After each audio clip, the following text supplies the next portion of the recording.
aw bisimila Hôtel Lafiya la. N'i ko Hôtel Lafiya, wulikajɔw bolodalen don walasa aw bɛ se ka lafiya sɔrɔ cogo min na ani hakilisigi aw ka séjour la anw fɛ Mopti yan. Kɛrɛnkɛrɛnnenya la Mopti Sevare ka kɛ ni kurantigɛtigɛ ye min ye Hôtel Lafiya Sevare ale ye wulikajɔw boloda ka se ka min ye awa fɛɛrɛ kɛrɛnkɛrɛnnen dɔw ta walasa aw bɛ se ka lafiya sɔrɔ cogo min na aw ka séjour la hôtel kɔnɔna na n'o ye ka panneau solaire installer min ye kurantigɛtigɛ o degun aw kana o ye séjour la l'hôtel yɛrɛ kɔnɔna na. Réservation ka kɛ kabi sisan min b'a to aw bɛ se k'aw ka séjour kɛ k'a sɔrɔ tɔɔrɔ tɛ aw kan degun tɛ aw kan Hôtel Lafiya. Hôtel Lafiya ale filɛ nin Sevare Bangetaba yanni ka se aéroport sirafara ma station laban i kiniboloya fan fɛ i bi jigin o carré fɛ mètre 200 bɔɲango Hôtel Lafiya ale cokolen bɛ i kiniboloya fan fɛ i bɛ se ka weleli kɛ nɛgɛjuru siraw fɛ 21 42 14 11 76 01 01 98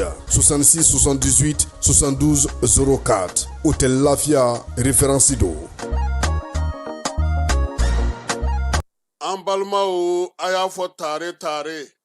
Agri-Sup Bamako min ye sanayɛlɛ kalanso ye sɛnɛ baganmara ale ni jɛgɛmɔ ni vétérinaire k'an ka jamana kɔnɔ a siɲɛ fɔlɔ nin y'o dayɛlɛtɔ ye Bamakɔkaw fɛ yen École supérieure privée des sciences et techniques agricoles Sotiba Bamako yan min ye maa min b'a fɛ sa ka kalan kɛ sɛnɛko ta nasira fɛ baganmara jɛgɛmɔ vétérinaire ani sɛnɛ ta sira bɛɛ lajɛlen fɛ i wasa don Agri-Sup la u n'u ka système LMD ni maa min b'a fɛ ka DUT kɛ sa ka ɲɛsin reproduction animale incinération artificielle animale ma i bɛ se ka taa ye minnu fana b'a fɛ ka licence kɛ en médecine vétérinaire olu fana bɛ se ka taa ye min ye DUT reproduction animale ale ni incinération artificielle animale o bɛɛ lajɛlen kalan bɛ kɛ Agri-Sup la Bamako. Tɔgɔ sɛbɛnw olu bɛ daminɛ min ye novembre kalo tile 10 ye ka taa bila sa fo min ye kalanta olu waatiw la maa minnu mana yen sugandi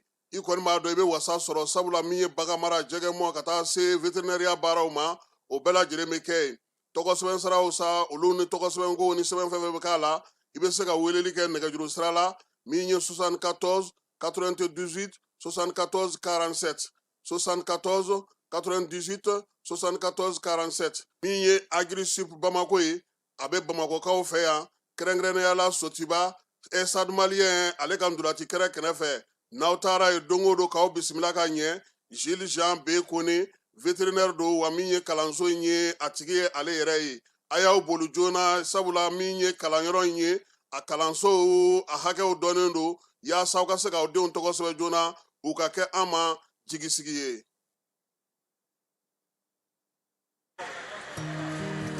Dugu kɔnɔna sigida dɔ la bɛɛ b'i ci la nka baara o baara kɔfɛ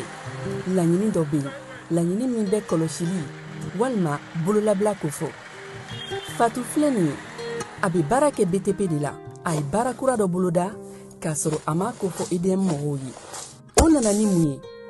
kuranfili dɔ tigɛra sigida kelen bɛɛ bilala dibi la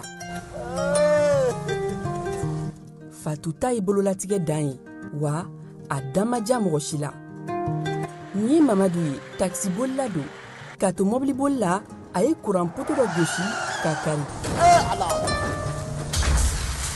a ma boli wa a ye EDMSA ka centre d'appel wele a ka nin kɛwale ɲuman in b'a to ka sara wɛrɛ tɛna bɔ a la Mamadu ye fasoden ɲuman ye wa a jan bɛ bɛɛ ka lakana la nka bɛɛ tɛ nin hakilina ɲuman in sɔrɔ Isa filɛ nin ye a bi ka kɛ komi a bi baara dɔ la k'a sɔrɔ a bɛ ka kofere électrique fil de bɔ ka t'u feere kuranko la fɛn bɛ jate kan ka minɛ an kana kɛ Fatu ni Isa ɲɔgɔn ye an ka kɛ i komi Mamadu n'aw bɛ fɛ ka dingɛsen baaraw kɛ aw bɛ EDMSA ka servisiw wele walasa aw kana tiɲɛni don dugu jukɔrɔ filiw la fasodenw aw kana ɲina ka dantɛmɛwalew kofɔ kuranko ta fan na aw bɛ weleli kɛ 36 077 la walima agence EDMSA mun ka surun aw la.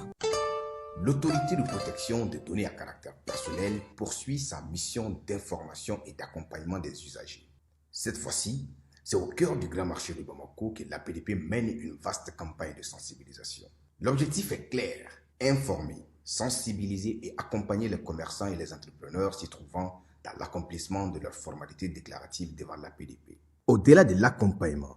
l'APDP assiste également les responsables de traitement dans le paiement des frais de dossier liés aux formalités déclaratives. Ces paiements au marché se font désormais de manière simple et sécurisée via la plateforme électronique Trésor Pay, le moyen de paiement sécurisé de l'État, conformément à la vision de plusieurs autorités du pays. L'APDP tient à rassurer la population. Les missionnaires sont facilement identifiables grâce à leur gilet, leur badge avec un ordre de mission officiel. Tous les paiements se font exclusivement de manière électronique et donnent lieu à un reçu en bonne et due forme. Par cette initiative, l'APDP réaffirme son engagement à rapprocher ses services des citoyens, à promouvoir la transparence et à garantir une meilleure protection des données personnelles au Mali.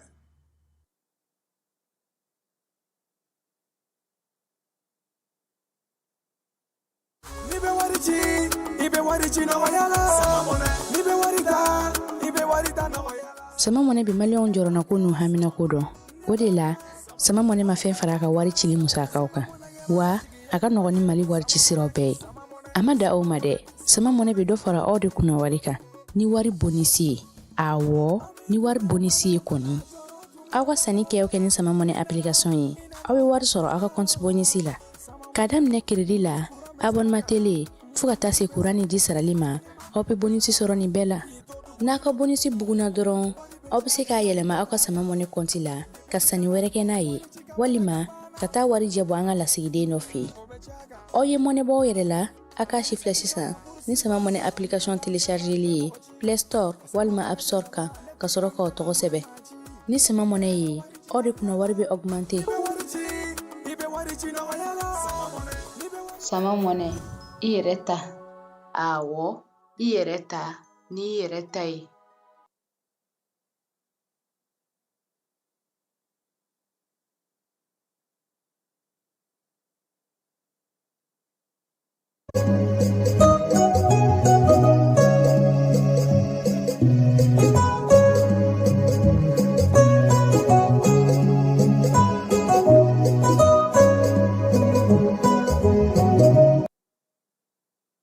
An filɛbaaw ni an lamɛnbaaw k'aw bɛɛ lajɛlen fo k'aw bɛɛ lajɛlen waleɲuman dɔn. Falaye Keyita bi ye ntɛnɛn ye. N bɛ dugawu kɛ min ye dɔgɔkun ye, Ala ka timoko ɲuman da ni silamɛ bɛɛ lajɛlen ma. Ala ka garizigɛw foni, Ala ka taa ni ka segiw bɛɛ lajɛlen nɔgɔya. Banabagatɔ Ala k'u ka bana ban. Falaye kɔnɔgan bɛ maa minnu na, a banbaa ye Jabaru masa ye, Ala k'a nɔgɔya. Nin waati in na bɛɛ lajɛlen b'a dɔn k'a fɔ ko min ye an ka jamana kɔnɔna an bɛ min na, an bɛ dugawu kɛ Ala ka fiɲɛbɔ da an bɛɛ lajɛlen ma. Ala ka kisi kɛ, Ala ka tanga kɛ. Jamanaden minnu bɛ wuli ka jɔ ni cɛsiri la, i bɛ Mali kɔnɔ, i bɛ Mali kɔ ka Falaye, Ala k'aw garizigɛw foni. Ala ka sɔrɔ sanumanw di aw ma. An ka kiiritigɛlaw an b'u fana fo, k'an ka polisiw fo, k'an ka gendarmew fo, k'an ka finitigiw bɛɛ lajɛlen fo. Jamana mara bɛ maa minnu bolo bi Falaye, k'u fana fo, k'u ni cɛsiriw ni timinadiya. Kɔnɔnin fitinin ko tɛ, bɛɛ da y'i se de ye. Bi an bɛ ntɛnɛn na, Sekukaw ko ten. Nka nanzarakalo an bɛ baara kɛ n'ale de ye kosɛbɛ Falaye. An bɛ san kalo fɔlɔ la nanzaralakaw fɛ yen. Janvier o ye nin kalo in tɔgɔ ye. San fana o ye 2026 ye. An b'a tile 12 la bi. Bi sɔgɔmada in na, an ka baabu bɛna tali kɛ min na, o ye bingali kuraw kɛra tuguni Falaye ka ɲɛsin an ka siman bɔyɔrɔw ma, kɛrɛnkɛrɛnnenya la Usubijaya cercle kɔnɔna na. Siman bɔyɔrɔ maa dɔ ale ye ɲɛfɔli k'an ye waleya in kɛra cogo min. An ka baabu fanba bɛna tali kɛ sanuko la, min ye faleya maa min bɛ ni ale bilalen don mairie ko ɲɛnabɔli kunna, n'a bɛ fɔ ma ko chargé d'expédier des affaires courantes. Ale ye laseli dɔ kɛ. Dugutigi ka kankɔrɔsigi n'o ye Segu Kamara, o fana ka laseli bɛ yen. Misɛnninkaw ko k'olu kɔni fɛ yen dugukolo tɛ yen tuguni. Ni wulikajɔ ma kɛ, dugukolo foyi t'olu fɛ yen tuguni. Baka kurun dɔ o taara Dafiri Burɛmukaw fɛ yen Falaye. Maa 4 de fatura, maa 28 o joginna. Halisa maa dɔw bɛ ka ɲini. Kiiritigɛso min bɛ kiiritigɛso bɛɛ lajɛlen sanfɛ, ale ye ɲɛmaa kura sɔrɔ. O ye Bamasa Sisoko ye. Baaraw olu daminɛna fɛ. Kɔnɔwarikaw fɛ yen, procureur ye laɲini kɛ ko Mamadu Awa Gasama ko k'ale bila san 5 kaso datugulen na sefa wari 100 k'a k'o sara kani ale sera kuncɛyɔrɔ la nin waati in na ndulati tɔ tora 4 ɲɔgɔnna ye n'i ma fili fala ye min ye demi-finale 2 ye finali ani finali fitini o la sa demi-finale 2 olu bɛ taa ni ala sɔnna ma tarata don araba don ni ala sɔnna ma Senegal ale ni Maroc de tɛ ɲɔgɔn sɔrɔ Senegal ni Egypte de bɛ ɲɔgɔn sɔrɔ a ɲamina anw bɔra a la o de bɛ ka ɲami kunkolo la n'o k'an dɔn a la kun tɛ fili o Maroc ale ni Nigeria farikolo ɲɛnajɛ in a ko bɛ cogo di fala ye ko dege karamɔgɔ minnu bɛ yen sa k'a bɛɛ lajɛlen ye soka ye dɛ ko tubabu dege karamɔgɔ t'a la Walid El Gragri ale ye Maroc ka dege karamɔgɔ ye Sekou Eric Shell ale ye Nigeria ta ye Hassan Osan o ye Egypte ta ye min ye Pape Thiaw ale ye Senegal ta ye fala a bɛɛ lajɛlen ye sokaw ye sɔɔni san n'an dar'o farikolo ɲɛnajɛ fana kibaruyaw la e bi yan ne bi yan an lamɛnbaaw fana labɛnnen don sɔɔni an na ɲɛfɔli kɛ u ye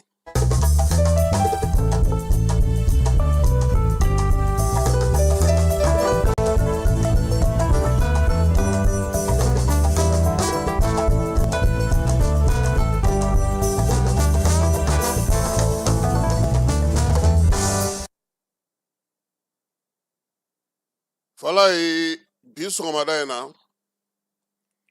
an bɛna maa min ka masala ta an bɛna don maa min ka baabu la an bɛna maa min ka kuma fɔ a y'a yɛrɛ di a y'a nin di a y'a seko bɛɛ kɛ ko yaasa faso a kana to janfa na a kana to jɔnyajuru la farafinna bɛ se ka fara ɲɔgɔn kan cogo min a y'a dabaliya bɛɛ lajɛlen kɛ o la fala ye nka an bɛ taa Coupe d'Afrique kɛnɛ de ka fala ye dɛ bamananw ko cɛ bɔ da ye yɛrɛ bɔ ye i se tɛ den min ka dugu t'a la i b'a fɔ a ma k'ala ka se n'a ɲuman ye bi an bɛna Patrice Lumumba de ka kuma fɔ fala ye Patrice Lumumba ka kuma an y'a ta kun jumɛn na fala ye Coupe d'Afrique kɛnɛ kan kamalen dɔ ko Michel Kuka ale ye Lumumba ladege ndulati kɛnɛ in ka fala ye maaw ye cɛ ye cogo min o ye a jɔ cogo min filɛ nin ye n'i yɛrɛ y'a ye n'i tɛ minnu bɛ Lumumba dɔn olu ko ko Lumumba ɲɛnafin bɔr'u la fala ye maakɔrɔw ko olu de bɛ fɛnfin jeninen dɔn nka min ye nin waati in ye fala ye an b'a ɲini an ka denmisɛnw fɛ u ka kalan an b'a ɲini an ka ɲɛmaaw fɛ u ka kalan don ba la an b'a ɲini an ka maakɔrɔw fɛ u k'u ka daw yɛlɛ denmisɛnw ye an b'a ɲini denmisɛnw fɛ u ka t'u sigi maakɔrɔw kɔrɔ u ka lamɛnli kɛ u ka ko faamu fala ye nin cɛ in ye nin kɛ maaw caman y'a ye k'a fɔ supporteriya jalan don nka min bɛ supporteriya in kɔfɛ anw mago bɛ o de la bi Patrice Lumumba Congo a fɔ ma ko Congo Belge ni o bilama ye RDC ale tun ye o de maaba ye maaba min don ale de ye wulikajɔ ni cɛsiri bɛɛ lajɛlen kɛ k'a ka jamana bɛ se ka yɛlɛma hɔrɔnya cogo di nanzaraw tile kamalen filɛ nin ye k'o de ta k'o kɛ a ka bugunatigɛ ye o donfini o kunkolo kɛcogo k'o bɛɛ lajɛlen labɛn ka na ni i yɛrɛ ye a bɛ na ni yiri dɔ ye k'i yɛlɛ k'i jɔ kan kandolantan daminɛ fo ka taa ban fala ye a tɛ jigin dɛ maaw yɛrɛ kun ɲɛna ko yiri maani jɔlen don ja maanifin yɛrɛ don a ye nin min kɛ Coupe d'Afrique kɛnɛ ka Marocains fɛ yen maa caman y'a fɔ k'a tanu k'a lawaleɲuman dɔn sabula Lumumba ka foli cogo a y'o kɛ nka Alizerikaw ka ndolatila dɔ bɛ yen ale tun ma ko in faamu fala ye ale y'a kɛ ɲagarilabɔ ye kamalen na a nana ye kuma in bɛ ka caya bɔlɔlɔ sanfɛ sabula Patrice Lumumba filɛ Nkwame Nkrumah filɛ Modibo Keita filɛ Gamal Abdel Nasser filɛ Sekou Touré filɛ u n'u ɲɔgɔnna fala ye n'i turulu la diɲɛ farafinna bɛɛ de bɛ wuli ka jɔ ko k'o ko bila a minɛn kɔnɔ Algérie segira kɔ joona ka min ye kamalen wele k'a tɛgɛ fa mayow la min ye yafadeliw k'olu kɛ o kɛra ko in bannen ye min ye Michel Kuka ye fala a kɛra sanga wuli ye koyi journaliste mi taa arade mina a ka da la a ka hôtel la ye ko fu n'a ka ɲɔgɔn kuma ɲɔgɔn ya k'a fɔ maaw y'a wele jamana wɛrɛw y'a wele a kɛra sanga wuli ye nka fala ye sanga wuli in kɔfɛ mun de tun bɛ a bɛ fɛ ka mun de fɔ ko an ka k'an yɛrɛ ye farafinna ndolanci a ka kɛ tilennenya ni danaya ni laadiriya kɔnɔna fala ye farafinna ndolanci a ka kɛ yɛrɛma hɔrɔnya ni yɛrɛta hukumu kɔnɔna na farafinna ndolanci u k'u miiri to Patrice Lumumba ninnu ye kɛlɛ mun kɛ yaasa ka jɔnya juru tigɛ ka bɔ farafinna la maaw kana ɲinɛ o kɔ min ye Michel Kuka ye a ye nin miirina in de ta ka kɛ ni Congo Belge ye olu senkɔrɔma dondoli ye n'olu ka ndolancilaw senkɔrɔma dondoli ye fala ye nka fana senkɔrɔma dondoli in fɛn fɛ k'a fɔ maaw ye k'u k'u hakili to Patrice Lumumba la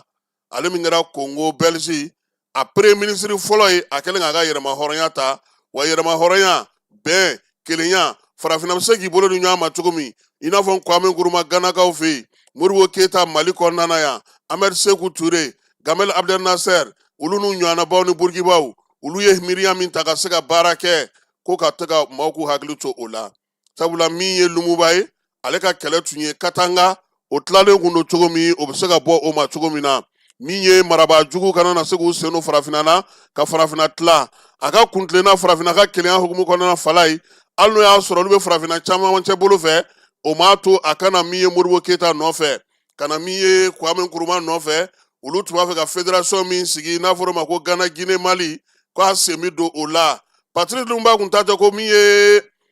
Congo sen ka don a la ko ye fala ye a kun kan ka kɛ miirina ni hakilina de ye min bɛ walankata fo ka taa se olu ma u ka sigiyɔrɔw la baaraw kɛra hakili jagabaw kɛra nka an bɛna fama mun ma tɛlɛ nana kɛ Patrice Lumumba la ko ye fala ye k'a jibina nkalon tɛ nkalon ye o bɛ da la nin yɔrɔ in na fala ye n b'a fɔ denmisɛnninw ye n b'a fɔ ɲininikɛlaw ye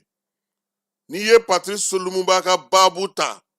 k'i bɛ baara k'a ka bɔlɔlɔ sira fɛ fala ye ni m'i ɲɛma jɔ u bɛ fɛnw f'i ɲɛna a bɛ k'i ɲɛna k'o ye kamalen sɔn ye k'o ye nin maaba in sɔn ye k'o ye nin kodɔnnaba in sɔn ye k'a sɔrɔ nkalon don tarikuw la u kɛlen don ka fɛnw mamu hali kuma dɔw la fɛn dɔw kɛra Modibo Keyita y'u kɛ fala ye nka juguya ni kɔniya fɛ u tɔgɔ ti kɛ a la donc a bɛ gafe minnu ta a bɛ sɛbɛn minnu ta a y'aw kɔlɔsi u la a ɲuman bɛ yen a kolonw bɛ yen tɔgɔciya min bɛ nin ka fala ye Lumumba ka bɔlɔlɔ kan sɛbɛnninw la ni maa min t'a dɔn a bɛ k'i ɲɛna ko y'a jogo ye Modibo Keyita tɔgɔw fasilen don ka bɔ fɛn minnu na jamana diɲɛ fɛ fala ye a ka ca ni ba n'a si ye maa minnu ka d'u ye olu de tɔgɔw don fɛnw na donc o yɔrɔ la denmisɛnninlakaw k'u hakili to o la Lumumba ka kɛlɛ Lumumba ka kuntilenna Lumumba ka wulikajɔ farafinna ka kelenya farafinna ka ɲɔgɔn sɔrɔ i n'a fɔ Modibo ninnu ye kɛlɛ kɛ cogo min na ka farafinna ka kɛlɛ a tɔnba sigi o de tun y'a miirina ye nka fala ye janvier kalo tile 17 san 1961 u b'a minɛ k'a nikɛnɛ karaba dɔw yɛrɛ ko janfan bolo ma fala ye a kɛra ka min to président la o y'i cɛ ka bɔ a kɔrɔ maa caman y'i cɛ ka bɔ a kɔrɔ sɛgɛsɛgɛliw kɛra ka ɲininiw kɛ Lumumba kun ko min Asimi ninnu fana b'o baara de kan bi dɛ souveraineté retrouvée cɛsiri timinandiya an k'an jɔ an kolo la an ka se an yɛrɛ kɔrɔ an farafinnakaw k'an bolo di an yɛrɛ ma an ka se k'an ka jamanaw bɔ nɔgɔ la yaasa an bɛ se ka bɔ jɔnyajuru la cogo min fala ye ni maa min ye Michel Kuka ye ko Supertori jalan n'o fala ye i ma foyi faamu a ka wulikajɔ la i ma foyi faamu a ka laɲini na o de la AES jamanaw u kan ka nin cɛ in ɲini u ni nin cɛ in kan ka kuma u kan ka nin cɛ in don ba la maa caman yɛrɛ tun ɲɛna ko kafu mɔgɔ min na cɛ kɔn fala ye sabula u b'a fɔ ko politiki tɛ don olu ka ko la politiki miiriya tɛ don bɔlɔntan na nka bɔlɔntan tɛ taa politiki kɔ politiki wari de bɛ don a la jamana fɛn fɛn bɛ taa u ka jamana ɲɛmɔgɔ de bɛ wari d'u ma musaka d'u ma k'u labɛn ni jamanaw ma sɔn u tɛ se ka baara kɛ hali n'o y'a sɔrɔ u b'a k'a sɛbɛn u ka papiyew la nka bi fala ye Patrice Lumumba miirina baara kan ka kɛ n'a ye hakili jagabɔ kan ka kɛ n'a ye maaw tɛ minnu dɔn a la u k'o ɲini k'olu dɔn a la an tɛna se k'a bɛɛ fɔ yan bi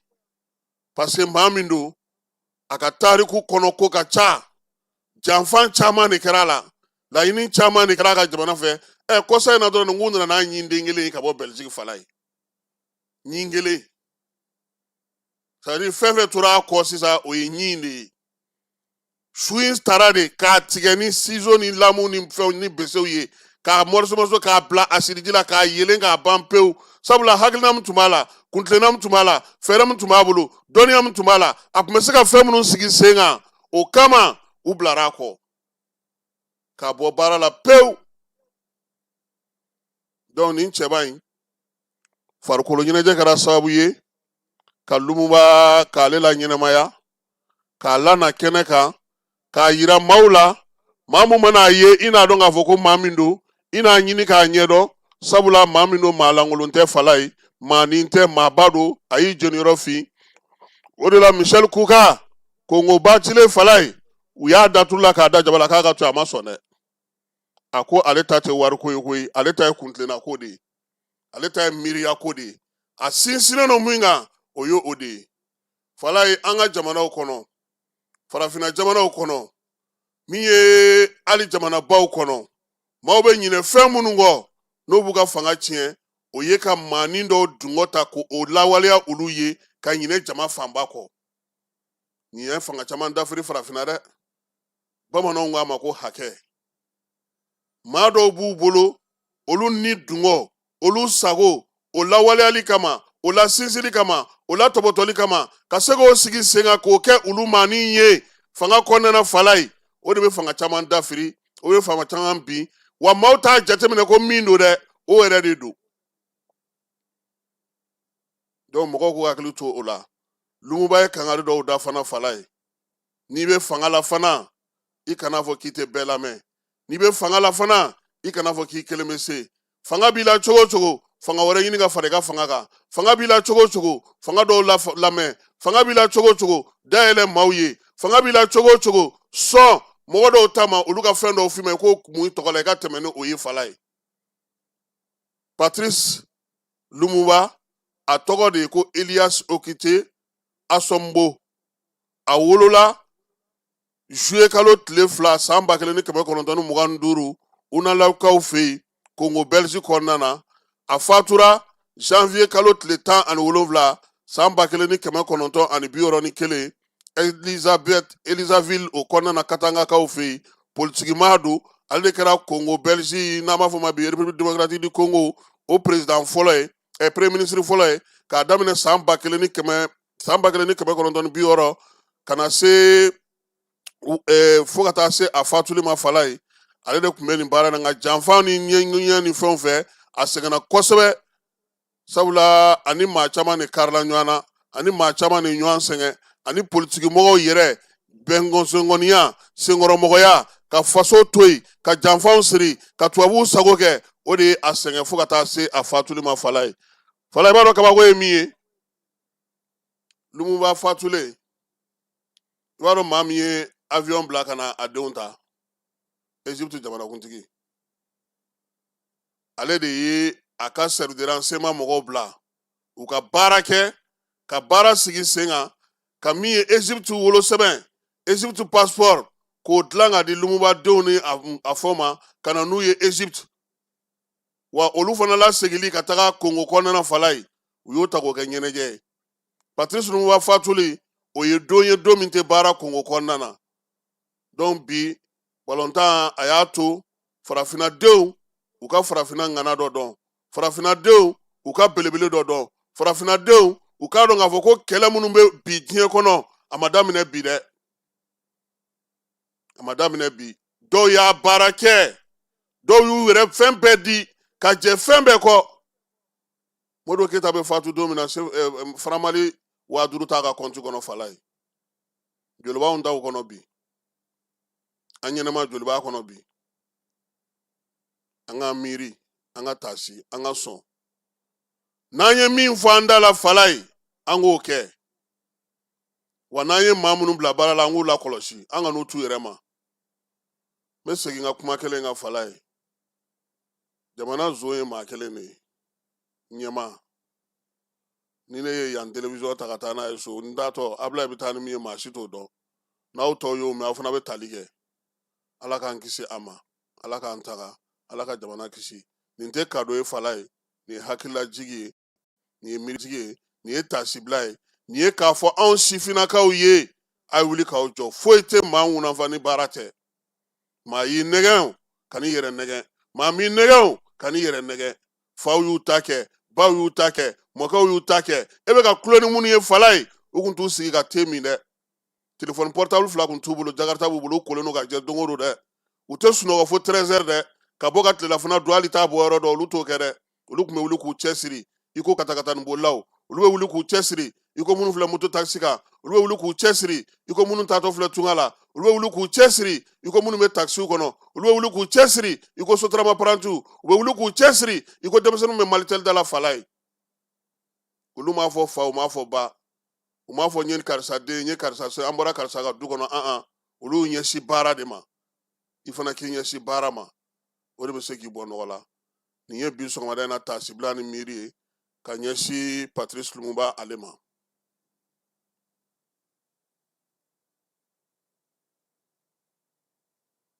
dugutigi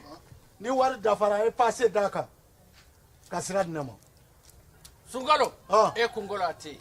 dugu wari ko o d'i ma fo dugu ani dugu dun wari t'a de. o kɔni kuma t'a la sa e ka sama mɔnɛ to yen i yɛrɛ ta. Sitan Sidi ka numéro filɛ nin wari ci.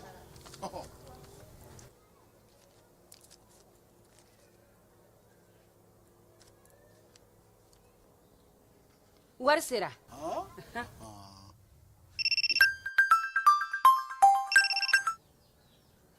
Allo i ye wari sɔrɔ o ɲɛna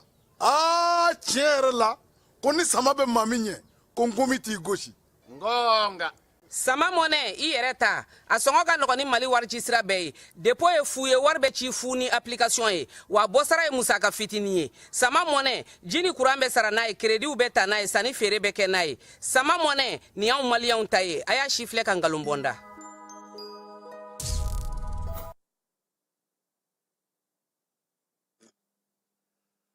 mugudu tɛ bara fɔ sa dɛ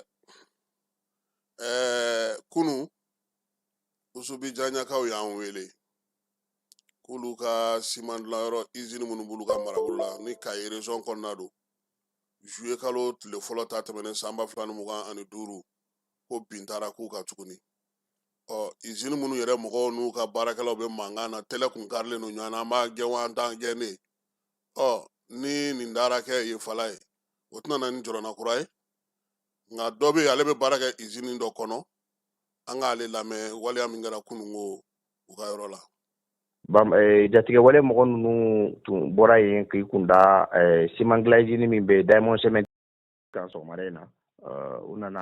u donna usine kɔnɔ ka tiɲɛni kɛ ka taa o ye mansin dɔw jeni ka bɔ ka tila ka taa karaka tuguni ka karaka fana mansin dɔw jeni ani ka taa stone fana la ka o la même chose ka tiɲɛni kɛ o yɔrɔ ninnu saba ninnu usine saba in bɛɛ la ka sɔrɔ ka segin ka taga donc ni waati n'an ka dugu jɛ tɔgɔ ma ɲɛ tuguni sabula Diamond Cement ni usine saba in bɛɛ fila in bɛɛ attaqué ko filanan de filɛ nin ye a kɛra le 11 janvier 2026 donc fɔlɔ kɛra le 1er juillet donc 2025 ni filanan in kɛra bi sɔgɔmada in na 6h entre 6h 7h vraiment tiɲɛni barika bonyana usine saba in bɛɛ lajɛlen kan an m'a évaluer kosɛbɛ kosɛbɛ fɔlɔ a bɛ cogo min na parce que hali bi an jatigɛlen don parce que mɔgɔ ninnu bɛ se ka na an sɔrɔ kɔnɔna na à tout moment mais ni ala sɔnna an bɛ taa bɛ évaluer ka ɲɛ sini tuguni sinon bi journée kɔni an ye mun ye machine caman jenina donc sini tuguni ni ala sɔnna ma an b'a bɛɛ recenser correctement ka information kɔni di mais ni waati in na kɔni an bɛ se ka fɔ an kɔni attaquera sɔgɔmada in na Diamond Cement ka fara karaka ni fɛn ninnu stone bɛɛ kan an bɛ attaquera sɔgɔmada in na entre 6h et 7h donc depuis 6h b'an da la fo 7h donc u bɛ tiɲɛni na. tiɲɛni min kɛra usine na Zeyi a bɛna to aw ka se ka baara kɛ walima a tɛna se ka baara kɛ. bon ni tiɲɛni kɔni tɛ se ka a bali an tɛ baara kɛ parce que an bɛ ala fo k'ala barikada o yɔrɔ fɔ parce que sécurité t'an bara faut le dire foyi t'an bolo ni waati in na an kɔni ni de b'an kun foyi tɛ an bara donc an bɛ siran kosɛbɛ sinon ni waati in na kɔni ni man kan ka usine bali ka fonctionner parce que ni waati in na fo ka na se ni waati in na mɔgɔ si ma se an ma an kɔni y'a ye welewele lada ka ɲɛsin u ma k'a f'u ye u bɛ lahala min na u bɛ zone min na an ye welewele bila u ye k'a f'u ye u bɛ nin zone in na a bɛ se ka kɛ u taara u kama yen fɛ parce que u bɛ usubijanya mara de la n'o ye fɛn na dugu in an ye dugu in tɔgɔ fɔ sa donc u bɛ yen de donc n'u a bɛ se ka kɛ u taara yen mais u kɔni ma tɛmɛ an ka yɔrɔ fɛ an ma mɔgɔ ye an kɔni bɛ waati min na bi an ma mɔgɔ ye fɔlɔ donc a bɛ se ka kɛ u taara u kunbɛn ka u fɛngɛ mais an kɔni ma mɔgɔ ye an bɛ se k'o de fɔ sabula an tile journée bɛ kɛ inquiétude la même la nuit ka si bi sunɔgɔ bi a ma nɔgɔ baarakɛlaw ma parce que bɛɛ ni b'i kun de mɔgɔ si t'a dɔn i bɛ lahala min i bɛ sunɔgɔ cogo min na fɔlɔ sabula ninnu ko u kalikan de don k'u bɛ taa ka na donc gouvernement an ka société yɛrɛ fana t'a fɛ ka sécurité ta donc degun b'an kan kosɛbɛ yɛrɛ donc an bɛ wele bila hali bi gouvernement ka se ka seko damayira kɛ nin ko in na n'u tɛna se ka baara in kɛ u k'a minɛ société la ka baara kɛ sabula n'an tora nin bolo ka baarakɛla 400 fo 500 de bɛna bila chômage la baara tɛna se ka kɛ nin kolo kɔnɔ o kɔnɔna na denbatigiw bɛɛ bɛ bila so ala barakala mɔgɔ ni ma to a la kɔni mɔgɔ ni kɔni ma to a la mais o ye mɔgɔ 3 minɛ nin waati in na an bɛ se k'a fɔ baarakɛla mɔgɔ 3 ɲɔgɔnna b'u bolo fɔlɔ donc i n'a fɔ sécurité mɔgɔ 1 ani mécanicien mɔgɔ 2 b'u bolo u taara n'olu ye kumakuncɛ kuma jumɛn b'i fɛ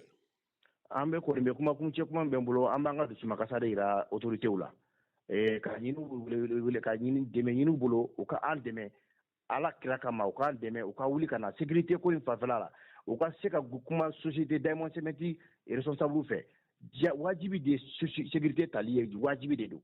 u ka sécurité ta ka bila yɔrɔ in na pour que ka se ka baarakɛlaw lakana ani ka u ka baarakɛ yɔrɔ wɛrɛ lakana n'an tora nin bolo kan kɔni c'est comme Diamond Cement ne serait plus existant a tɛ se ka baara kɛ tuguni ka to bolo to nin bolo donc an kɔni b'o wele bila autorité k'i kɔfilɛ anw na Bafulabe mara fa Kayi ani Bamako kan u k'i kɔfilɛ anw usine baarakɛlaw fana la u k'a dɔn ko fasodenw de fana bɛ yen u ka an dɛmɛ pour que an ka bɔ nin gɛlɛya kɔnɔ an kelen tɛ se tant que n'olu ka dɛmɛ tɛ an fanga tɛ se an ye baarakɛla simple dɔrɔn de ye an tɛ se fosi la ni o baara kelen in tɛ olu de bɛ se ka dankari kɛ nin ko in na u ka wele dankari kɛ ni mɔgɔ ninnu na pour que an ka se ka baara kɛ lafiya kɔnɔ cogo min na sinon an kɔni degunnen don de ni y'an sen filanan de ye an bɛ nin san 1 san 2 in kɔnɔ sani ni ɲinan an b'a o kelen kɔnɔ komi san kura daminɛ nin kalo yɛrɛ an b'a gɛlɛya kelen kɔnɔ hali bi baarakɛlaw yɛrɛ bɔra gɛnni na a ma mɛn fɔlɔ 200 ni ko bɔnna gɛnni na nin ko kelen de senfɛ donc société bɛ lahalaw min bɛɛ b'a kalama jamanaw kɔnɔ sisan ayiwa nin tun ye kunu ye fala an bɛ taa cour suprême na ɲɛmaa kura ale sigira n'o ye magistrat de classe exceptionnelle Bamasa Sissogo ye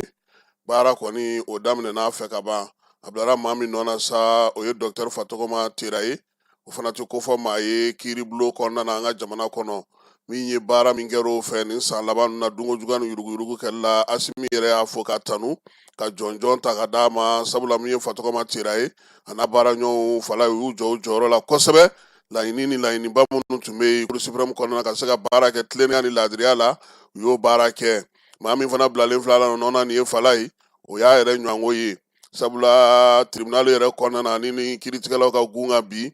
président kura in a dɔɔnin sabula baara min don a y'a daminɛ kabini duguma ka yɛlɛ sanfɛ an ka togodala kiiriw kɛɲɛbakaw fɛ yen yɛlɛmanikaw fɛ yen kucalakaw fɛ yen a y'o kiiribon bɛɛ lajɛlen kɛ fo ka na se sanfɛ cour constitutionnelle min ye Bamasa Sissogo ye a y'o baara fana kɛ ka b'o la sa ka sɔrɔ ka na kɛ conseil ye cour constitutionnelle yɛrɛ kɔnɔna na waati laban in na fala ye kiiribon min kun sigilen don dungo juguya ni yuruguyurugu kan n'an b'a fɔ ma ko Philippe Bouarɛ ka affaire ale de y'o kiiri kɛ fo ka taa se a kuncɛyɔrɔ la ni magistraba in a dɔnnen don ni mun ye o ye majigi ni sabali ye ɲɔgɔn faamu baara kɛcogo ɲuman ani laadiriya la a sugandili kɔni a fɔlen don bi kosɛbɛ magistraw ka kulu bɛɛ lajɛlen fɛ sabula bɛɛ lajɛlen b'i yɛrɛ sɔrɔ a ka baara kɛcogo ɲuman n'a ka tilennenya la a ka laadiriya la wa jɛkulu min filɛ nin ye bi n'o ye cour suprême ye o kalifalen a la maaw y'a yira k'a fɔ a bɛ se ka baara kɛ wa a se bɛ a ye o la sa bɛɛ lajɛlen kɔni sɔnna a ma k'a fɔ min ye Bamasa ye président min don ale bɛ se ka fɛn caman sigi sen kan ka na ni kura fiyɛ cour suprême yɛrɛ la baara ale kɛcogo ɲuman na Kɔnɔwarikaw fɛ yen Mamadu Awa Gasama ale ka kiiri tun bɛ juma don min ye Kɔnɔwari jamanakuntigi k'a ye kuma ta ka ɲɛsin o ma bɔlɔlɔ sira fɛ a yɛrɛ ka suralidonbaga n'o ye bataki caman Maître Mamadu Ismail Konate a ko k'olu ma taa kiiri in kɛnɛ kan ni kɛlɛ ye u ma taa ni wɔyɔ ye u taara ka taa yira k'a fɔ u jo t'a la bi u jo t'a la sini k'a fɔ ko hali u ye ko gɛlɛman ta ka ɲɛsin kiiri tigilamɔgɔw ma walima ka t'u firifiri u m'o kɛ u nana ka n'u jɔ u ka jalaki kɔrɔ ka yafa deli kɛ min ye waleya in ye ale kɔni ka dabali banna n'i y'ale yɛrɛ ɲininga ale bolo ni min ye san 5 min ɲininen filɛ ni procureur fɛ o ka ca a ko ko yɛlɛma hali ni procureur yɛrɛ ɲininga ko a ye san 5 fɔ k'a est-ce que a bɛna segin san 5 kan tuguni sabula baaraw yɛrɛ kɛra cogo min na ani kuntilenna min tun bɛ a la nka a kɔni ko sa k'a b'i jigira kiiriso kan yanni nin kalo in tile 30 cɛ kiiri jaabi ale kan ka di sefa wari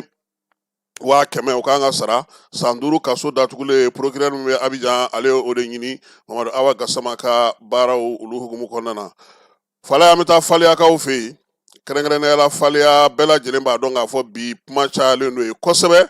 ka sababuya kɛ sanu ale bɔli ko ye dugutigilakaw olu kɔni y'a yira sa k'a fɔ fɛɛrɛ minnu sigira sen kan o bɛ taa olu jimi fan fɛ Faleya yɛrɛ dugu kɔnɔna na sa min ye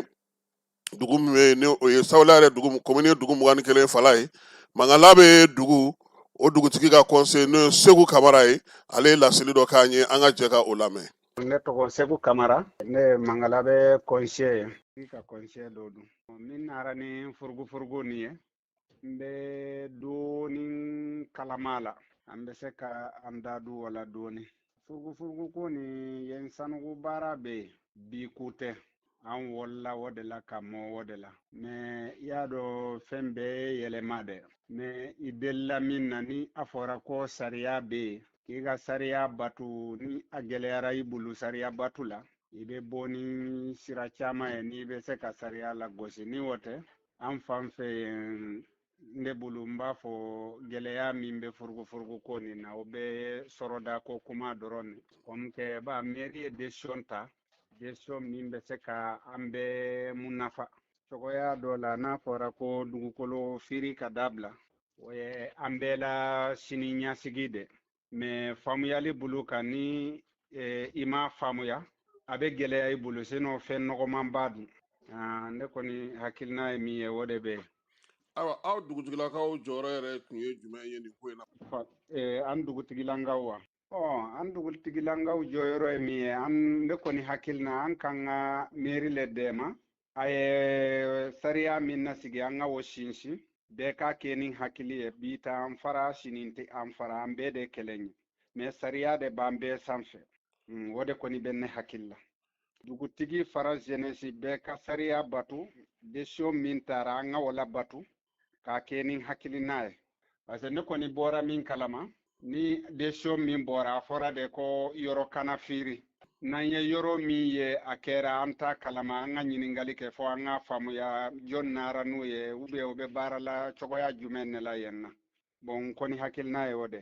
ayiwa an dun ye a ye bɔlɔlɔ sira fɛ yɔrɔ dɔ bɛ yen o yira la ko ye foro dɔ ye o ko nana cogo di yɔrɔ dɔ bɛ yen nɔ yɔrɔ la ko bɛ yen mais yen kɔni yen ye furu kɔrɔ de n bɔra min kalama yen kɔni ye furu kɔrɔmanba de a bɛ sɛnɛ la mais a mɛnna mɔgɔ caman de bɛ sɛnɛ kɛ k'a bila bon ne hakili la dugukolo n'i y'a sɛnɛ k'a bila i b'a fɔ ko i ye yɔrɔ sɛnɛ mais taaya kɔni n hakili la o décision bɛ gouvernement ne bolo an bɛɛ b'an sago k'a kan mais o kɔni taaya kɔni bon o ye gouvernement na bolo de kan nka tile filanan mankan bɛ yɔrɔ jumɛn yɛrɛ nɔfɛ aw ka yɔrɔ la bi n'o kɛlen don mankan ye bon tile filanin na ne faamana yɔrɔ min na o ye ka taga fugako ni malaya cɛ o fana manga min dun bon dolu b'a kɛ ni manga ye sinon ne bolo mankan tɛ an y'a mɛn ko sinuwaw dɔw nara ye minnu sigilen bɛ yen ka kɔrɔ olu y'a fɔ anw ye an ka taga ko yɔrɔ nin bɛ anw na kɔnte la mangala bɛ an tagara an ye ɲininkali kɛ k'a sɔrɔ bon an ye denmisɛnninw ne fo maakɔrɔbaw mana sigi olu de bɛ se ka o ɲɛbɔ an bɛ k'a mɛn dɛ mais ani a kɛra minnu ɲana o tɛ kelen ye mais k'a sɔrɔ mɔgɔ ninnu bɛ baara la yɔrɔ min na o ye dɔw la furu de jardin mais jardin tigi nɔ o bɛ bɔ maalaya o tɛ jardin tigi bɛ bɔ la maalaya dɛ n kɔni bɛ o kalama Segu jɔrɔna ta aw la bi sabula min ye sanu bɔcogo sugu dɔ ye dugukolo bɛ tiɲɛ jiw bɛ tiɲɛ forow bɛ tiɲɛ kungow bɛ tiɲɛ mɔgɔw ka siniɲɛsigi bɛna kɛ cogo di aw yɛrɛ ka jateminɛ ye jumɛn ye a kɔlɔlɔ ko la ne kɔni la jateminɛ ye nin ye min filɛ jateminɛ ne hakilina ye min ye nin na ni gouvernement y'an dɛmɛ comme mairie ye décision min ta an ka wala waliya yɔrɔw ka to an bolo an bɛ se ka sɛnɛ kɛ k'an dahirimɛ sɔrɔ o de ka ɲi parce que kɔlɔlɔ min b'a la a bɛ comme baara bɛ ka kɛ bon bɛɛ tɛ se ka nafa sɔrɔ tɔɲa don mais abe comme dɔw bɛ to a degun kɔnɔ dɔw bɛ se k'a nafa sɔrɔ mais anu ni décision batura sisan k'a sɔrɔ baara man kɛ o de nafa ka bon an ma an kɔni hakɛ an bɛ o de nɔfɛ de ni a kɔni bɛnna an kɔni mago bɛ o de la a bɛɛ bɛ ale ko kelen ne ni mo baara sanubɔ la sanubɔ min bɛ dugukolo nin kɔnɔ min bɛ ka juguya tɛ ni o ma lalɔ a kɔlɔlɔ tɛ ban surtout n'a y'a sɔrɔ nun a kɔlɔlɔ tun tɛ se la an na baji nin fɛnɛ kuma tun ka nɔgɔ dɔɔni mais an fan fɛ an na baji yɛrɛ t'an bolo sisan bɛɛ de tɛ ɲana wallahi jɛgɛ tɛ sɔrɔ hali bɛgaw min yɔrɔ tɛ sɔrɔ u bolo yan a baji bɛɛ de tɛ ɲana wallahi ala a degun kɔni b'an kan ne a ɲama nɔ wallahi ni ala y'an dɛma mɔgɔw farala anw kan ka anw dɛma ni baara jɔra o de ɲɔgɔn tɛ ladilikan min bɛ ne bolo n bɛ faleyaga bɛɛ fɔ ka maliyɛn bɛɛ fɔ ka yira faleyaka bɛɛ kelen ne an bɛ na kelen fa kelen an kɔni bɛ min yira faleyaka la an bɛɛ ka bɛn ka kɛ kan kelen ye fɛn o fɛn min bɛ se ka faleya lagosi an ka o ɲɔngiri ka bɔ an da fɛ bon sariya ye sariya de an bɛɛ kan jija ka sariya batu o de kɔni ladilikan min bɛ n bolo k'a ɲɛsin an faleyan ka denw ma surtout mangalabɛ n bɛ an na mairie fɔ k'an na préfet fɔ ka dugutigiw fɔ fala ye nin kuma kelen ka hali bi min ye sanu bɔli ka don bɛrɛ la utu kalo tɛmɛnen maa min bilara février kalo tɛmɛnen san 2025 n'o mairie cili faleya mairie cili kɔfɛ k'ale ka kow ɲɛnabɔ ale ye sɛbɛn dɔ ta utu la ko ka sanu dugukolo feere yɛrɛ jɔ pewu o de mankan wulilen no bi Alhaji Keyita kunu e ni min ye Nfamara Berete aw taara a nɔfɛ aw n'a masalala masala in ka jan nka an bɛna kunkurunin di mɔgɔw ma ni ala sɔnna a ma nɛgɛ kanɲɛ 13 waati an bɛna n'a bɛɛ lajɛlen bila an ka page kan mɔgɔ bɛ se k'a ye cogo min Alhaji Keyita ye min fɔ an ye an ka o kunkurunin dɔ lamɛn. Alhaji Keyita i ni ɲankuma folikan kun fɔlɔ jumɛn b'i bolo ka lase an jabaga bɛɛ ma yani an ka don babu kɔnɔ. Ani ɲankuma bon folikan min bɛ na n bolo avant tout propos n bɛ an lajɛli jama bɛɛ lajɛlen fo cɛ ani muso denmisɛnnin ani mɔgɔkɔrɔba an bɛ bɛɛ lajɛlen fo faleya commune dugu 21 n ka foli bɛ a dugutigiw bɛɛ lajɛlen ye n ka foli b'a jeunesse bɛɛ ye n ka foli bɛ faleya population bɛɛ ye n ka foli bɛ an ka jamana ɲɛmɔgɔw ye fɔlɔ n'o ye président le général Dalmé le président de la République Assimi na faleya mairie faleya commune rurale ɲɛmɔgɔya la a tɛ san kelen sɔrɔ fɔlɔ ni ma si j'ai une bonne mémoire ni ma ɲina fiyewu février le 27 février prochain o de bɛ ne kɛ san kelen ye faleya mairie commune ɲɛmɔgɔya la donc o hukumu kɔnɔna la ne nalen mairie ɲɛmɔgɔya la donc ne nana sɔrɔ pratique dɔw bɛ commune kɔnɔ n'u a ka jugu kosɛbɛ kosɛbɛ parce que n taala sɔrɔ n'i y'a ta k'a lajɛ Keɲeba cercle i bɛ taa dugu commune caman bɛ yen nɔ ni a tɔgɔ ni an balima étrangers caman b'a yɔrɔ la sanubɔ la n'o ye chinois ye donc ne nana sɔrɔ commune yɛrɛ n'o y'an yɛrɛ ka commune ye n'o ye faleya commune ye faleya commune inondée don dans ce sens maintenant après un très long observation n nana faamu k'a fɔ an balima dɔw bɛ yen nɔ u bɛ pratique jumɛn de la u bɛ taa u bɛ kungo kɔnɔna lajɛ donc i bɛ taa sɔrɔ foro t'a yɔrɔ la foyi t'a yɔrɔ la damandingɛ kɔrɔw ni fɛnw de b'a yɔrɔ la parce que étranger minnu bɛ sanubɔ kɛ an ka commune kɔnɔ olu fana pour que u ka taa u ka sɔn ka dugukolo san i bolo il faut que a ka sɔrɔ yɔrɔ don ni dama baara delila ka kɛ a yɔrɔ la donc ni o n'a ɲɔgɔnnaw o traces de b'a to olu fana bɛ motiver ka wari sara donc maintenant qu'est-ce que j'ai compris donc u bɛ taa kungo kɔnɔna yɔrɔ dɔw lajɛ donc olu n'a ɲɔgɔnnaw u bɛ 1 hectare 2 hectares 3 hectares u bɛ taa u b'a yɔrɔ tu tigɛ c'est-à-dire k'a sunuya k'a fɛn kɛ donc u b'a fɔ k'u ka foro u bɛ peinture ni fɛnw k'a la donc i bɛ bɔ min kalama dɔrɔn i bɛ taa sɔrɔ u ni équipe dɔw bɛ bɛn u bɛna bɛn a la dɔrɔn u bɛ bɛn a la 65 millions 100 millions 80 millions u b'a san u bolo i bɛ taa sɔrɔ mairie t'a kalama mɔgɔ si t'a kalama mɔgɔ si t'a kalama donc u b'a feere o feere cogo la donc o pratiques de mɛnna sen na jusqu'à ce que a nana kɛ a phénomène nana bonya ka se ampleur dɔ la jusqu'à ce que au début août vers le 3 si j'ai une bonne mémoire vers le 3 le 4 août donc ne a tɔgɔ an ka dugu fila bɛ yen nɔ dugu kelen ye Mangala bɛ ye dans la commune rurale de Faleya dugu kelen ye Hɛrɛmadingɛ ye toujours dans la commune rurale de Faleya donc qu'est-ce qui s'est farakonna do be no abe hermadine masurunyarla. Qu'est-ce que le chef de village de Mangalabe a fait? Donc au lutara ale dugudenw yamaria kata plaki turu o yɔrɔw la. Donc o y'a sɔrɔ olu ni sanubola étranger ninnu bɛnnen do o kan. Donc maintenant ale ye mɔgɔw bila ka taa sous son ordre, ale ye mɔgɔw bila ka taa plaki turu o yɔrɔ la dans un premier temps. Donc dugumɔgɔw ye dugumɔgɔw bɔra kalama, olu taara ka taa Hɛrɛmadina dugumɔgɔw bɔra kalama, c'est-à-dire Mangalabe dugutigi de yamaruya di ka a di mɔgɔw ma u ka taa plaki turu u dancɛ la. Donc k'a sɔrɔ chose que ni gouvernement yɛrɛ kelen ka a kɔn parce que a mankan wulila dancɛ ko ni fɛnw, même entre les communes il y a pas de frontières sauf les frontières naturelles, c'est-à-dire kɔw baw o n'a ɲɔgɔnnaw. Et à plus forte raison commune kelen kɔnɔ, dugu kelen minnu bɛ commune kelen kɔnɔ k'a fɔ ko mɔgɔ bɛ taa plaki turu sɔrɔ yɛrɛ kama ka taa plaki turu i ni dugu wɛrɛ dancɛ la, chose que ni bi an ka ni jamana sariyaw b'a kɔ. Donc a bɛ na ni fitinɛ ye, a bɛ na ni incitation à la comment dire, a bɛ na ni trouble ye commune kɔnɔ, a bɛ na ni mankan caman ye mɔgɔw ni ɲɔgɔn cɛ. Qu'est-ce qui s'est passé? U taara plaki turu dɔrɔn o dugumɔgɔw Hɛrɛmadinɛ dugumɔgɔw taara ka taa plaki bɔ. Donc maintenant u tilala ka taa plaki wɛrɛ turu. Maintenant u kelen ka taa plaki wɛrɛ turu ko ni Hɛrɛmadinɛ dugumɔgɔw ye plaki bɔ dɔrɔn ko a bɛ kɛ bɛn de sang ye. Donc olu fana y'u massé des centaines par la suite u kelen ka plaki filanan turu Hɛrɛmadinɛ dugumɔgɔw ils se sont massés à des centaines. Donc olu fana Mangalabe dugudenw fana dɔw y'u massé k'u bɛ taa ɲɔgɔn sɔrɔ o fara kɔnɔna la parce que déjà le chef de village a fait concession avec une équipe étrangère pour exploiter les dits. Donc maintenant, qu'est-ce qui s'est passé? Maintenant, et ces jours-là, directement, anga chokoroba dobe nomba foni kenega na toko Sekou Keita a balolon be. Donc aller ne kunafoni dine ma do ko atoko ko Keita ni ma intervenir ko Hɛrɛmadinɛ ni Mangalabe ni ɲɔgɔn cɛ abena jolibon bena ke han ko parce que Mangalabe dugula mɔgɔw kelen ka taa plaki turu yɔrɔ dɔ la ko o y'olu ka yɔrɔ ye. Donc Hɛrɛmadinɛkaw y'a constaté o yɛrɛ b'olu ka so kɔfɛ de. Donc u ye taara plaki turu yɔrɔ min na ani Hɛrɛmadina dugu kɔnɔna yɛrɛ ko ça ne dépasse même pas 1 kilomètre. Donc n'ala sɔnna ma nɛgɛ kaɲɛ 13 waati a bɛna na ni laseli bɛɛ lajɛlen dafalen sɔrɔ. Halisa sanuko la min se ni duguladenw olu fana kamana gannen don min ye u ka sɛnɛkɛyɔrɔw, u ka jisigiyɔrɔw, u ka forow, baarakɛyɔrɔ minnu bɛ denmisɛnninlakaw bolo, hali damanjini minnu tun bɛ a bɛɛ lajɛlen tiɲɛnen don bi ka sababuya kɛ dugukolo ale feereli maaw ma, maa minnu bɛ yen n'olu kɛlen don ka na ko ka se ka degun d'aw ma. U ka sifinnakaw u sera an ma ka na ɲɛfɔli kɛ an ye, an bɛ se cogo min na ka ko in ɲɛdɔn. O la u ka maa min bɛ yen n'u bɛ ka kuma lase, ale ye laseli min kɛ an ka jɛ ka o lamɛn. An kɔni an ye wulikajɔ dɔw kɛ a ka ca yɛrɛ mais an ma se ka ɲɛwala ɲɛnaman sɔrɔ a ko la quoi. Barisa n'i y'a jateminɛ anw wulikajɔ fɔlɔ min kɛ an taara se fo Sikaso ka ciw di ka taa fo ka taa fɔ commandant ɲɛnɛ. An ye kuma fɔ commandant ɲɛnɛ ye o ko k'an ka se misɛnni commandant ma, kuma bɛ ɲɛfɔ u ye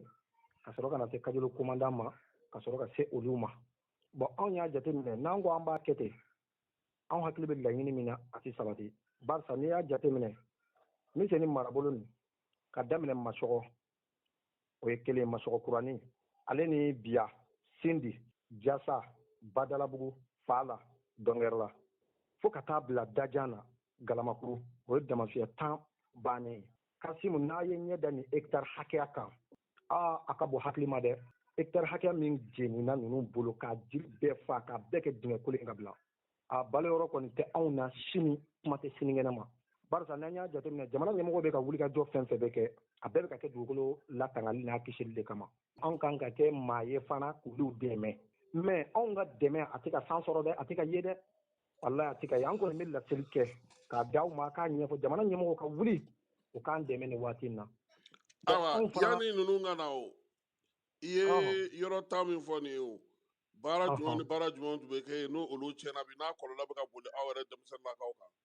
Bon baara min tun bɛ kɛ o tun ye bololadamaw de ye. An tun bɛ bololadama minnu bɔ ka débrouiller olu kan bon olu de tun bɛ ka fɛngɛ. Bon o yɛrɛ fana n'a dugukolo bɛɛ tun ma di bololabaarakɛlaw ma mais yɔrɔ in nana kɛ bi bololabaarakɛlaw yɛrɛ tɛ ka jɔyɔrɔ sɔrɔ, olu yɛrɛ fana farala Siniwaw kan. An ka faamaw fana bɛ tila k'olu minɛ Siniwaw nɔfɛ ka sabu kɛ ni Siniwakɛ nana ka na a ka machine kɛ ka yɔrɔ bɛɛ gratter ka sanu bɔ. Bon o bɔgɔtɔ min bɛ to yen sufɛ an ka mɔgɔ de tike de ta 1000 2000 ka taa don k'u dayirimɛ ɲini. Faamaw fana bɛ na u nɔfɛ o yɔrɔ kelen kama k'u gɛn n'u ye min minɛ u bɛ n'a datugu fo Kajolo mɔgɔ kelen 600 400 o b'a sara. Ni jamana ɲɛmɔgɔ m'anw filɛ anw mako bɛ nin ka sa yan dɛ. Hectare min cɛnna hali ni ko a bɛ hectare 800 bɔ ne t'i sɔsɔ. Bon an b'o bɛɛ la fana an bɛ carburant ko gɛlɛya fana kɔnɔna na mais ninnu ka carburant bɛ bɔ yɔrɔ jumɛn de la k'a sɔrɔ an b'a fɛ k'o de dɔn jamana ɲɛmɔgɔw bolo carburant ninnu bɛ bɔ yɔrɔ min na ka s'u ma. minnu bɛ baara la aw ka yɔrɔ la olu bɛ ka carburant sɔrɔ wa. non ala diɲɛ don o don de citronniw ye ɲɔgɔn kɔ tan kɔkɔ walima carburant sɔrɔ wɛrɛ de bɛ yen eta tɛ min kalama wa an fana b'a fɛ k'o de dɔn barisa ko tɛ se ka to tan anw minnu yɛrɛ bɛ dugubaw kɔnɔ an tɛ fɛn min ye an ɲɛna ka caya olu de b'a sɔrɔ fo ka kulonkɛ k'a la bon ala k'an kisi o don ko jasa la min filɛ furu mara la jasa bagabagalikɛlaw taara yen nɔ u ye chinois dɔw minɛ u ye marifa dɔw ci u bolila u taga la bon o kɛra sababu chinois ninnu caman bolila ka dajan yɔrɔ ninnu bila ka taga bamakɔ fɔlɔ mais mun de b'a to ninnu bɛ taa fo bamakɔ ye ka tila ka segin ka na ko bɔ ma kɛ ko ninnu dɔw kalama walima jamana ɲɛmɔgɔw b'a kalama u bɛ ka fɛɛrɛ dɔ de tigɛ o kama walima u kɛlen don k'u to u b'u sago de kɛ an ka dugukolo la miseni mara nin dɔrɔn de bɛ ka baara nin waati na barisa cɛnnikɛlaw taara furu mara in kama olu ye cɛnni dɔw kɛ yen nɔ bon o kɛra sababu olu chinois u taara tile fila na mais n y'a mɛn k'u bɛ sira la k'u bɛ ka na walayi ji tɛ anw bolo Kassim Traoré anw bɛ se ka ji min min baji la min bɛ se ka anw mako ɲɛ nin marabolo bɛɛ lajɛlen na ka ji kɛ hali i tɛ se k'i tɛgɛ ko n'a ye n'o ma ɲɛ an ma an jigi tigɛ la dɛ. mais jɔn de y'o dugukolo di mɔgɔ ninnu ma chinois ninnu ma ye. bon a bɛɛ ye maire laka ninnu de a kuma de tɛ se ka fɔ maire ninnu dɔrɔn de don walayi Kassim n bɛ nkalon kelen tigɛ bi Mali cibaa fɔlɔ n'a bɔra maire la a tɔ bɛ dɛ barisa maire yɛrɛ kɔrɔ ye ko dugutigi n'o ye gouvernement mɔgɔw ka dugutigi ye na an ka dugutigiw bɛ yen ne kɔni bɛ min ɲini jamana ɲɛmɔgɔw fɛ ka maire nin bolo bɔ Mali yɛrɛ sariya bɛɛ lajɛlen kɔnɔ k'a to dugutigiw ma ni sɛbɛnnikɛla ko don ka sɛbɛnnikɛla ta k'a di dugutigiw ma sinon an ka duguw bɛɛ feerela ka ban dɛ walahi hali ni ko dɔ ni chinois ninnu cɛ i mako sara fɔ yɔrɔ t'a la i mana wuli a tiɲɛ a tiɲɛ bɛ se minnu ma olu bɛ ko in kalama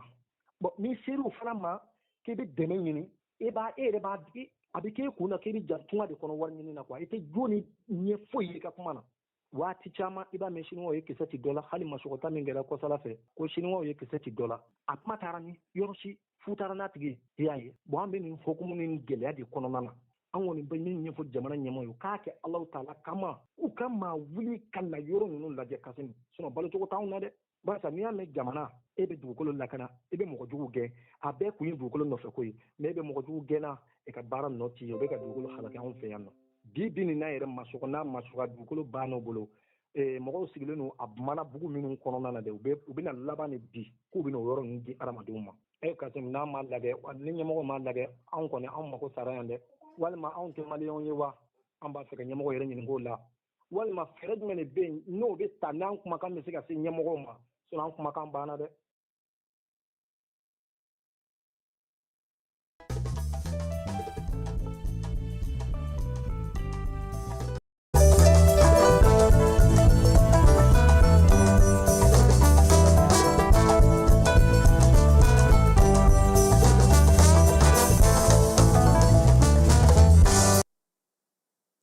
Fala ye jikan kurun belebeleba mun bɛ yen n'a bɛ fɔ a ma ko pinasi ni moteur bɛ don a la k'o dɔ dafirila burɛmukaw fɛ yen maa 4 olu fatura maa 24 olu joginna min ye maa 30 ɲɔgɔnna ye olu tununnen don waleya in kɔni kɛra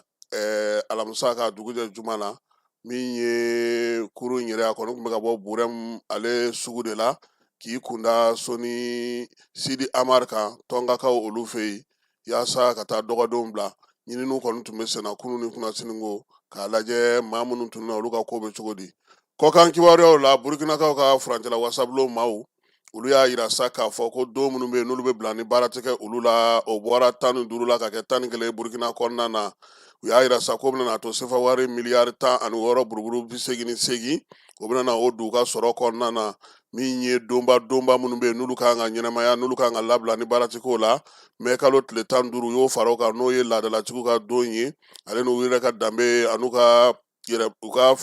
faso kanu don o y'o ye don minnu tɔ minnu bɛ yen sa n'olu kɔni tun bɛ yen n'olu ye donbaw ye olu fana kamaru k'olu fara ɲɔgɔn kan k'a taa to don 11 na san kuru kara bɛɛ lajɛlen burukinakaw fɛ yen 15 tɛ tuguni a kɛra 11 ye sɔrɔ min bɛna sɔrɔ o senfɛ sa o de sefa wari miliyari 16 buruburu 88 ye ganakaw ka sɔrɔ minisiri kɔrɔ min tun ye 5 don fiɲɛna ka taa Etats-Unis kaw fɛ fala ye n'o ne nana yawo afori ata ye bolo dara ka min ye Amerikɛnw ka dunan lakɔlɔsi jɛkulu fɛ maa kofɔlen sa k'a yɛrɛ ma sɔn sɔnnadonbagaw la fiyewu Ghana jamana lasigiden min bɛ Washingtonkaw fɛ yen ale de ye kibaruya in di bɛɛ lajɛlen ma CEDEAO ale ni min ye Guinée Bissau-kaw k'u bɛ ka fɛɛrɛ ɲini cogoya min na sa min ye CEDEAO ye a bɛ se ka fɛɛrɛ sigi sen kan furancɛla fanga bɛ sigi cogo min na bɛɛ lajɛlen sen bɛ don min na CEDEAO ɲɛmaa bɛ maa min bolo nin waati in na n'o ye Sierra Leone jamanakuntigi ye Julius Maada Bio ale kɔni b'o wuli ka jɔ la sa Guinée Bissau k'u ka dayɛlɛ ka fanga sigi sen kan furancɛla sanga kunturunin ye ka taa kalataw la joona yaasa jamana bɛ se ka bɔ a ka nin gɛlɛya ninnu kɔnɔna na Ethiopie y'a da bɛɛ lajɛlen tulo kan ko min ye pankuru kɛnɛ kura u bɛna na o jɔ Addis Abeba ale masurunan na dugu min bɛ sa n'o o ye duguncinin ye n'o ye Bishoftu ye k'u bɛna na fɛn sigi ye a yirala sa k'a fɔ ko kilomɛtiri 40 de kɔni b'ale ni Addis Abeba ni ɲɔgɔn cɛ u ka premier ministre n'o ye Abiy Ahmed ye ale ye kibaruya in di Israelikaw y'a yira dimanche tɛmɛnen sa k'u ye maa siganamaa dɔ minɛ maa min n'a ka surun u yɛrɛ ka fangakuntigi la kosɛbɛ n'u ka premier ministre ye sɛgɛsɛgɛliw senfɛ a yɛrɛ k'a fɔ sa ko Israel ka kibaruya minnu bɛ yen n'olu bɛ tali kɛ kɛlɛ kibaruya minnu degun sera Palestinikaw ma ni Hamasi ko min ye kamalen ye ko gundo bɛ a bolo o gundo min yelen don a bolo a dun fɔra ko maa si ka n'i bolo magala maa kana kuma fɔ ale kɔni sera ka taa o kumaw minɛ sa k'o kumaw fɔli daminɛ o senfɛ sa min ye u ka jamana maaw ye u wulila ka sɛgɛsɛgɛli kɛ sa maa kofɔlen k'u bolo da ale kan Irankaw olu y'a yira sa k'a fɔ fala ye k'olu kɔni bilama k'u bɛ se ka bɔma atomiki dilan min ye bɔm nucléaire ye k'u bɛ se k'o fana dilan fɛɛrɛ minnu sigilen don sen kan sa u y'a yira sa ko min ye tile kelen kɔnɔna na bi u bɛ se ka nin baara ninnu kɛ Teherankaw y'a yira sa k'a fɔ ko maa kɔni labɛnnen don k'i bɛna na ko kɛ olu la ka ɲɛsin olu ka yɔrɔ ma k'i sigi ni a ko kɔlɔlɔ ye États-Unis ni Venezuela ka ko in a bɛ sen na hali bi États-Unis-kaw olu bɛ k'u ka dugudenw wele fala ye k'u ka bɔ Venezuela kɔnɔna na koyi ko sabula ko basigi tɛ yen kibaruya in dira ka ɲɛsin u ka dugudenw ma minnu sigilen don min ye dɔgɔkun kelen Nicolas Maduro ale minɛlen kɔfɛ New York kɔnɔna na yɛrɛ min ye Nicolas Maduro ye a ko ko ale kɔni a bɛ ala tanu a taacogo ka ɲi degun foyi tɛ ale kan farikolo ɲɛnajɛ an bɛ don o kɔnɔna na sɔɔni sa nka an bɛ taa fan fɛ fɔlɔ. aw minnu b'a fɛ ka voyager k'a sɔrɔ a ma degun sɔrɔ a ka voyage kɔnɔna na compagnie de transport Somatra u y'a kanu ka na ni kari kura caman ye kari minnu dilanna norme kɔnɔna na aw ka lafiya kama a suspension wo a climatisation a siège wo n'i ye kari jɔlen ye foyi tɛ jigin i kɔnɔ i bɛ se ka don a kɔnɔna na cogo min na Somatra e ka kari Somatra ne ka kari Somatra anw ka kari o hukumu kɔnɔna na kari ninnu bɛ sira ta don ko don Bamako Segu San Moti Kucala ka taa se Sikaso ma Keɲeba Kita u ma ɲina Yoro di Sahel maaw kɔ ka taa se Kolokani Jijeni fo ka taa se Bɛnma ma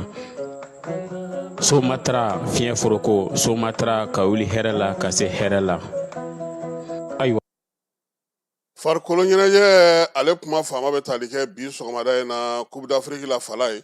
quart de finale olu janjo bannen Senegali ale ye se sɔrɔ anw ka 1-0 min ye Elimani Ndiaye ye ale kɛra cɛlu dasiba ye Maroc ale ye se sɔrɔ Cameroun ka 2-0 min ye Marocains ye sa olu ka cɛlu dasiba o kɛra Brahim Diaz ale ni Ismaël Saberi ye Nigeria ale fana ye 2-0 kɛ Algérie la Victor Osimhen ale ni Accord Adams olu kɛra o cɛlu dasibaw ye Egyptekaw sa olu ni Kɔnɔwarikaw tun bɛ ɲɔgɔn na fala ye o ko tora Pharaon olu ta la min ye Mohamed Salah ye cɛlu min yɛrɛ nafa bonyana kosɛbɛ ale de ye o cɛlu dasi Côte d'Ivoire ka jɔ la nka Côte d'Ivoire denmisɛnw fala ye u ka ɲi u bɛ se balontan na yɛrɛ tiɲɛ yɛrɛ la nka o ni min tun bɛ ɲɔgɔn na o t'u fila ye a don an k'a fɔ a don parce que tɔnw fana bɛ to yɛlɛma sɔrɔ farikolo ɲɛnajɛ in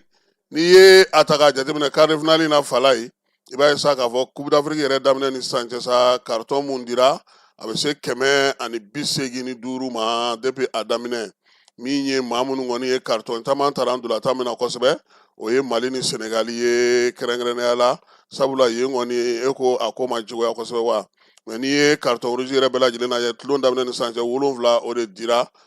Coupe d'Afrique in kɔnɔna na maa minnu sen da ka di cɛlu dasi la fala ye Brahim Diaz ka bɔ Marocains fɛ yen ale cɛlu dasi ko siɲɛ 5 Victor Osimhen Nigeria chelu dasiko siɲɛ 4, Mohamed Salah Egypte siɲɛ 4, min ye Ademola Lookman Nigeria chelu dasiko siɲɛ 3, Ayubo El Kabi sigisokɛla in da yan ale y'a dasi siɲɛ 3 u kana ɲinɛ dɛ, anw fana ka cɛ fana y'a dasi siɲɛ 3 dɛ Sinayogo hali n'a sɔrɔ an bɔra tulo na. Demi-finale la fala ye ni Ala sɔnna a ma min ye Senegal ye ale bɛ Egypte bisimila nɛgɛ kanɲɛ 16 o bɛna na kɛ Tanzekaw fɛ yen ndolanci min tɔgɔ dalen don Ibn Batuta la. Mohamed Salah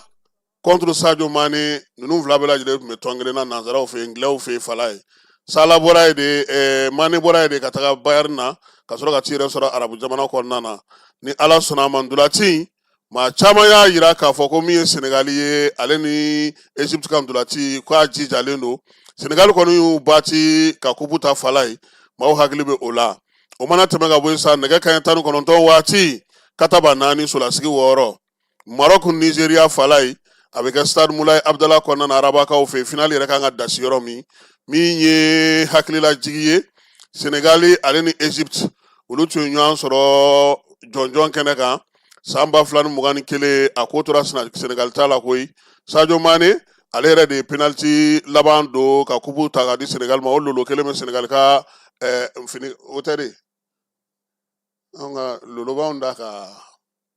a mana fɔlɔ n'an y'an jija a bɛ na o an k'an cɛsiri bani. Halisa min ye Coupe d'Afrique ye fala ye an bɛ se ka min fɔ a ko la hali bi n'i ye ko in ta k'a jateminɛ k'a daminɛ Coupe d'Afrique yɛrɛ famana ka min kɛ o de bɛna na kɛ ɲinan ta la koyi. Nin y'a siɲɛ fɔlɔ ye kabini san 1965 san entraîneur minnu bɛ bɔ so olu 4 ka ɲɔgɔn sɔrɔ tulo kuncɛli kɛnɛ kan. Marokukaw ka Walid Regragui ale ye maa min sɔmin ka jan a bɛ ko jateminɛ kɛ kosɛbɛ ndolanci a b'a dɔn wa min n'a ka denmisɛnw ya n'u bɛ bɔ ɲɔgɔn u mɛnna ɲɔgɔn fɛ hakilila jiginna eko min ye Maroc ye a ma taa yɛrɛ sɔrɔ fo Coupe du Monde ale janjo labanw kɛnɛ kan wa France de m'an bɔ a o mana bɔ yen Senegalikaw ka Pape Thiaw ale de bilara Aliou Cissé nɔ na olu ta kɛ soko ye fala ye sabula temps b'i bolo i bɛ so tuma bɛɛ i bɛ denmisɛnninw fara ɲɔgɔn kan ɲumanw b'olu woloma kɔkantɔ i bɛ to ka taa bɔ olu ye wa entraîneur yɛrɛ bɛ da don kumaw la fana ka se ka joueurs u ka kow ban. Pape Thiaw k'a fanga yɛrɛ ye min ye fala ye k'a n'a ka joueurs bɛ komi kɔrɔ ni dɔgɔ a y'a mɛn a n'a ka telefɔni ta k'i wele k'i bila règle la yɔrɔnin kelen don k'o de y'a fanga ye wa ko majigi ni sabali fana o y'a taalan ye. Maa min bɛ yen n'o y'anw ka dangele ye Eric Sékou Sall ko n'ale ko min o ka kɛ a bɛ ci o ka kɛ ale ka système ye min ye fala ye u b'a fɔ ma nanzarakan na ko losage a y'a kɛ anw na anw dira nka a y'a kɛ o don a gagné na losage tɛ a y'a kɛ anw na anw ma gagné nka o don a y'a kɛ a gagné na walima de Eric Sékou Sall ko maa kan k'a fo fala ye ko sabula ko maa min don a sɔmin de ka jan a bɛ ko jateminɛ wa a bɛ ko faamu joona quoi entraîneur min don a bɛ ko faamu joona a b'a ka filiw dɔn wa a bɛ sɔn olu ma. Maa 4 na o ye Egyptien ka Osam Hassan ko maa ti fɛn fɔ ale ballon la farafinna kɔnɔna na koyi sabula min ye Osam Hassan ye k'a fɔ k'i y'a tan i t'a tan ka tɛmɛ ale kan sabula celu dasira don filani Egyptekaw fɛ yen a ye ndolan ci ka